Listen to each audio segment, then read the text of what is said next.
एक बड़ी खबर है जहां बारिश ने लोगों की मुसीबतें बढ़ा दी हैं। बारिश के चलते उफान पर नदी नाले हैं, जान जोखिम में डालकर नाला पार कर रहे हैं। घाघरला हैदरपुर मार्ग पर नाला उफान पर चल रहा है। तो बुरहानपुर में बारिश ने लोगों की मुसीबत बढ़ा दी है। नेपानगर क्षेत्र के घाघरला हैदरपुर में थोड़ी बारिश के बाद ही नाला उफान पर बहने लगा है। ऐसे में लोगों की लापरवाही भी सामने आ रही है। लोग जान जोखिम में डालकर नाले को पार कर रहे हैं। वहीं नागरिकों ने इस मार्ग पर पुल बनाने की मांग की है।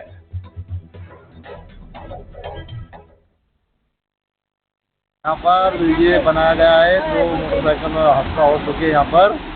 तो ये कोई ध्यान नहीं दे पा रही है इस पे। अच्छा, मतलब पीडब्ल्यूडी विभाग को ध्यान नहीं दे रहा है, यहाँ पर कोई ध्यान दे नहीं पा रहा है। मैं आने जाने लगे, यहाँ पानी आता है तो इससे तो बहुत तकलीफ होती है। और यहाँ से अभी मोटरसाइकिल एक फिसल गई पुलिया के ऊपर से। मतलब लोग पहाड़ के पानी में भी वो बाइक निकाल लेते हैं। निकालते हैं, आने जाने में भी तकलीफ होती है उनको। तो बुरहानपुर से तस्वीरें इस वक्त हम आपको दिखा रहे हैं। बारिश ने लोगों की मुसीबतें बढ़ा दी हैं और देखिए कहां नाला है और कहां नाले पर बना हुआ रास्ता कुछ समझ नहीं आ रहा। लोग जान जोखिम में डालकर नाला पार करने की कोशिश कर रहे हैं। मजबूरी कहिए, टाइम बचाने की जल्दी कहिए।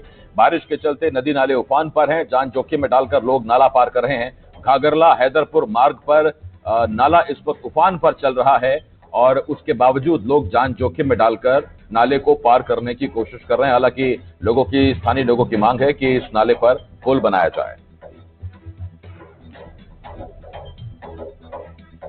तो मानसून आते ही इस तरह की तस्वीरें सामने आने लगी हैं और जहां जहां पुल या पुलिया नहीं है और ऊंचे पुल पुलिया नहीं है वहां वहां इस तरह की दिक्कतें आम हो जाती है। और अब बुरहानपुर के तस्वीरें इस वक्त हम आपको दिखा रहे हैं। ये बुरहानपुर का घाघरला हैदरपुर रास्ता है जिसके बीच में नाला पड़ता है और नाला उफान पर है। और आप देखिए कुछ लोग बाइक घसीट रहे हैं तो कुछ लोग बाइक पर चढ़कर उसे पार कराने की कोशिश कर रहे हैं।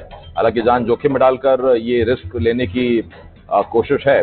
पानी भले ही कम है लेकिन कब जल स्तर बढ़ जाए और कितना वेग से पानी आए ये कौन जानता है। इस वक्त शारिक अख्तर मेरे सहयोगी इस बड़ी खबर पर हमारे साथ जुड़ रहे हैं।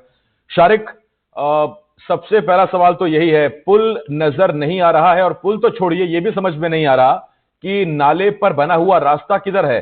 जरा सी लापरवाही और लेने के देने पड़ सकते हैं। देखिए आसिफ जी, हम आपको बता दें बारिश अभी शुरू नहीं हुई है और बारिश शुरू होने के पहले आपदा प्रबंधन की बंद कमरों में एसी में बैठकें हो गई है और सुरक्षा के उपाय कागजों में हो गए हैं। लेकिन जो जिम्मेदार अफसर हैं उन्होंने पुराने सालों के अनुभव नहीं लिए। अभी प्री मानसून की ही बारिश हुई है और हम आपको बता दें कि ये जो इलाका है ये आदिवासी ब्लॉक खगनार के नेपानगर क्षेत्र का है। हैदरपुर घाघरला मार्ग है और ये जो पानी जो भरा है ये कोई पहली बार पानी नहीं भरा है। इससे लोगों का कहना है कि इससे पिछले साल भी ये पानी भरता है, कई लोग बह भी गए। लेकिन अफसोस इस बात का कि इन घटनाओं से भी जिला प्रशासन ने कोई सबक नहीं लिया, जिम्मेदारों ने कोई सबक नहीं लिया। अब लोगों की मांग है कि कम से कम ये आदिवासी बाहुल्य इलाका है, या स्थानीय भाषा में यहाँ चेतावनी बोर्ड लगाए जाए। जो वहाँ का पंचायत है या कोटवार है वो लोगों को समझाइश दे कि जब भी पानी उफान पर आए तो उसको पार नहीं करे। लेकिन लोगों की मजबूरी है, इस रास्ते के अलावा उन्हें बाहर जाने के लिए कोई रास्ता नहीं। और अभी भी आज की भी ये जो घटना है उसमें भी कुछ बाइक बहते बहते बच गए। लोगों ने अपनी जान जोखिम में लगाकर इसको पार किया। तो इससे सबक लेना चाहिए जिला प्रशासन ने। अभी बारिश को कुछ कभी 8 या 10 दिन का समय बाकी है और पूरे जिले में ऐसे जितने जो पुल पुलिया वाले इलाके हैं उस पर गंभीरता से जिला प्रशासन को समीक्षा करने की जरूरत है, वरना लोगों को अपनी जान जोखिम में डालकर इसे पार करना पड़ेगा और हो सकता है कि कोई अनहोनी भी हो सकती है। बहुत धन्यवाद आपका शारिक, इस तमाम जानकारी के लिए। शारिक अख्तर दुरानी इस वक्त हमारे साथ मेरे सहयोगी जुड़े हुए थे, जानकारी दे रहे थे।